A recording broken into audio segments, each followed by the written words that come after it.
جو یہاں سرکارے کے علماء تشریف فرما ان سے گزارش ہے کہ تحریک پیدا کیجئے، ایک روزہ یہاں بنوائیے۔ ابھی ہماری ذمہ داری ہے کہ جنت البقیع میں جو قبر ڈھا دی گئی ہے اس ویران قبر کا درد ہمارے دل میں کتنا ہے۔ اگر ہم بالفرض محال مان لیں کہ ہم بی بی کا روزہ نہیں بنوا پائیں گے تو دنیا ظالم حکومتیں سمجھ لے جب ہمارا امام ظہور کرے گا تو اپنی جدہ کی قبر پر ضرور روزہ تعمیر کروائے گا، مگر ان کے ظہور سے پہلے یہ ہماری ذمہ داری ہے۔ اب میں یہ چاہتا ہوں کہ ایک ایسے مصائب کی طرف آپ کو متوجہ کر دوں کہ جس میں جناب زہرا کے بھی مصائب ہو جائیں اور امام حسین علیہ السلام کے بھی مصائب ہو جائیں۔ جناب زہرا کی مصیبت میں یہ دو روایت میرے کلیجے کو ٹکڑا ٹکڑا کر دیتی ہے۔ ایک تو یہ کہ ظالم نے، میری مجبوری ہے کہ میں اس ظالم کا نام نہیں لے رہا ہوں، قبضہ شمشیر سے بی بی فاطمہ زہرا کے بازو پہ جو حملہ کیا تھا تو ہاتھ اتنا زخمی ہو گیا تھا کہ جناب فاطمہ زہرا اپنی پوری زندگی اس ہاتھ سے کوئی کام نہیں کر سکی۔ آپ کی آواز بلند ہو گئی، خدا ان بلند ہونے والی آوازوں پہ رحم نازل فرمائے۔ اگر آپ کے گھر میں خواتین کے ہاتھ میں چوٹ لگ جائے تو آپ لوگ کہتے ہیں کہ کوئی کام نہ کرو، مگر خدا شاہد ہے ہاتھ میں چوٹ لگی ہوئی تھی مگر جناب زہرا اپنی باری کے دن پہ گھر کا کام خود کرتی تھی۔ اجرکم اللہ، یہ ہاتھ اٹھا نہیں سکتی تھی، اس قدر زخمی تھا یہ ہاتھ۔ دوسرا زخم سنیں گے، جلتا ہوا دروازہ۔ بلند آواز سے روئیے تو دو تین فقرے کہہ دیتا ہوں۔ جلتا ہوا دروازہ جو بی بی زہرا کے پہلو پہ گرایا گیا تو جناب زہرا کس قدر زخمی ہوئی پوری روایت نہیں پڑھواؤں گا، بس اتنا کہہ کے آگے بڑھ جاؤں گا کہ بی بی کی پسلیاں چور چور ہو گئی۔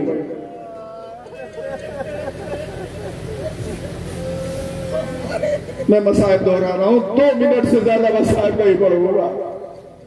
ایک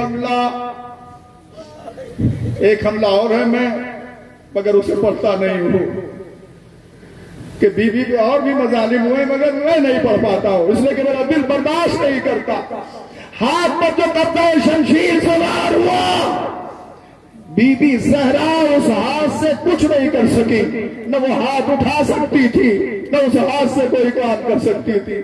دوسرا حملہ، جلتا ہوا دروازہ بی بی زہرا کے پہلو پہ گرایا گیا، پسلیاں چور چور ہو گئی۔ جس ہاتھ پہ زخم لگا اس سے کبھی پوری زندگی کچھ کام نہ کر سکی، اور جو پسلی چور ہو گئی تھی کبھی اس پہلو بی بی فاطمہ زہرا کروٹ نہیں بدل سکی۔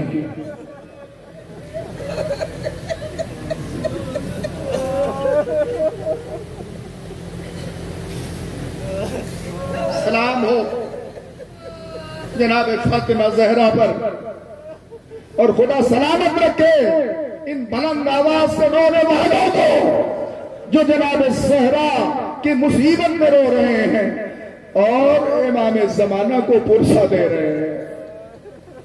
جزاک اللہ خیر الجزا۔ ہاتھ زندگی بھر اٹھا، نہ اس کروٹ جناب فاطمہ زہرا زندگی بھر سو سکی۔ ایک ہی کروٹ بنت محمد لے جا کرتی تھی، روئیں گے انتظار کیجئے، مگر میں نے تاریخ میں دیکھا جب زندگی کا دن ختم ہو گیا اور جناب فاطمہ نے اس دنیا کو خیر بات کہہ دیا، امیر المومنین نے لرزتے ہوئے ہاتھوں سے زہرا کو غسل دیا، کانپتے ہاتھوں سے علی نے کفن پہنایا، جنازہ تیار ہو گیا، پہلے دل بھر کے خود روئے، پھر اس کے بعد جنازہ لا کے امیر المومنین نے سینے خانہ میں رکھا۔ اب ہم سب کے گھر یہی منظر ہوتا ہے جب ہمارے کے بعد جنازہ صحن خانہ میں رکھا جاتا ہے، بچوں کو بلایا جاتا ہے، آؤ آخری دیدار کر لو، آؤ آخری دیدار کر لو۔ بس یہی منظر جناب زہرا کا جنازہ صحن خانہ میں رکھ دیا گیا۔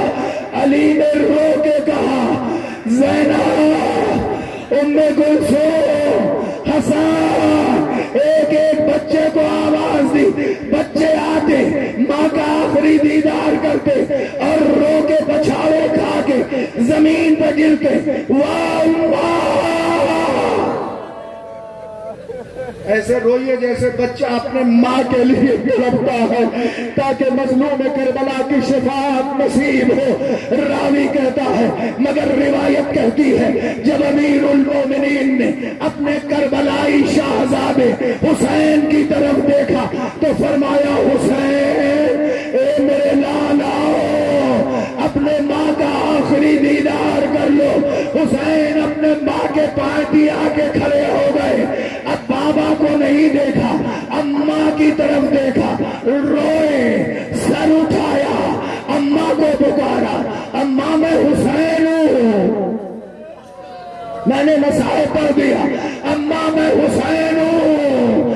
راوی کہتا ہے یہ کہہ کے حسین نے ایک فقرہ اور کہا، مگر اماں میں کبھی آپ کے پاس بغیر بلائے نہیں آیا۔ جزاک اللہ، رو چکے آپ اور میں مسائل پڑھ چکا، اماں میں بغیر بلائے نہیں آیا، جب تک آپ بلائیں گی نہیں حسین آئے گا نہیں۔ راوی کہتا ہے جو ہاتھ پوری زندگی نہیں اٹھا، جس کروٹ بی بی زہرا پوری زندگی نہیں سو سکی، اب روایت کہتی ہے کہ لاشے میں جنبش ہوئی، بندے کفن ٹوٹے، دو ہاتھ آگے بڑھے، حسین کو اپنی باہوں میں لیا، اب ٹوٹی ہوئی پسلی پر سر رکھ کے بی بی زہرا نے فرمایا، آ حسین میں تجھے کلیجے سے لگا لوں۔ ہاتھ جوڑتا ہوں شہزادی، مجمع رو رہا ہے، آنسوؤں کو رومال میں جگہ دیجیے گا۔ رات میں کہوں گا بی بی کسی کے لیے بندے کفن نہیں ٹوٹے، وہ ہاتھ زندگی میں نہیں اٹھا، اس کروٹ کبھی نہیں سو سکی، مگر حسین کو اسی ہاتھ سے آپ نے کلیجے سے لگایا اور ٹوٹی پسلیوں پر حسین کا سر رکھا، کہا تجھے نہیں معلوم یہ میرا مظلوم لال حسین عرض کربلا پر ہوگا، جلدی ریتی ہوگی، سینے پہ سوار ہوگا شیم، خون خنجر چل رہا ہوگا، اس وقت بھی حضرت زہرا کی آواز آئے گی، اے شیم ٹھہر جا، ابھی تو میرے ہاتھوں کے چھالے بھی درست نہیں ہوئے ہیں جس سے میں نے چکی پیس کر حسین کو پارا۔